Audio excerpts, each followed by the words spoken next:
Okay, so you folks hear me often talking about the apron, which is the finishing piece. And if you look, the technician has a grinder, and he's using a grinder to cut a groove throughout the entire chimney perimeter. Well, why on earth would we do that? Okay, we've already showed you what we put on the roof to kind of make it bulletproof as far as the ice and water shield and step flashing and silicone. However, you can see all of that exposed at the bottom, right? But it's not finished. So in order to finish it, right, all of the work we cover with a nice finished painted thin metal apron.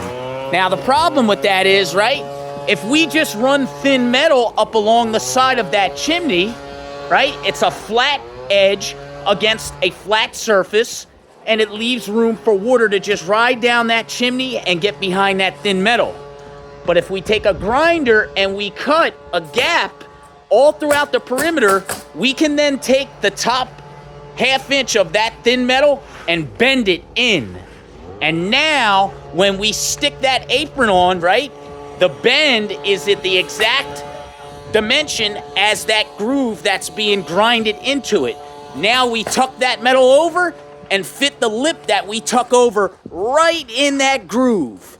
And then we go all around that perimeter where that groove has now been filled with thin metal, and we line it with silicone. So that is the proper way to finish a chimney. It's really what's underneath, right? That's most important. All of that is what makes it, ironclad as far as water penetration. But what the homeowner is going to be most concerned with is the aesthetic when they look up there. So if you see right now, you can see Mondo with a piece of thin metal, right, on the front of there. And what he's going to do is measure up where that groove is. He's going to use a hand bender to make the right bends and the right cuts so that it's not only aesthetically pleasing, right? Because we see that all the time, the chimney just wrapped with thin metal. Aesthetically, it looks okay, I guess, from the ground, but from a utilitarian perspective, it doesn't serve any purpose, right? We want it to look good, but we want it to be functional as well. So the correct and only way to put an apron on a chimney, flat surface with another flat surface, would be to bend that metallic to create a lip, fold that lip into the groove that has been dug out of the masonry work. In this case, it's cinder block. And then that lip fits right in and gets beaded with silicone. Again, no way for water to get behind there. And if it got behind there, it would only be getting behind to another layer of thin metal step flashing, which it cannot penetrate. And if for some reason water found a way to morph through thin metal, there's a heavy layer of ice and water barrier under the thin metal, and there's silicone holding it all together and sealing it.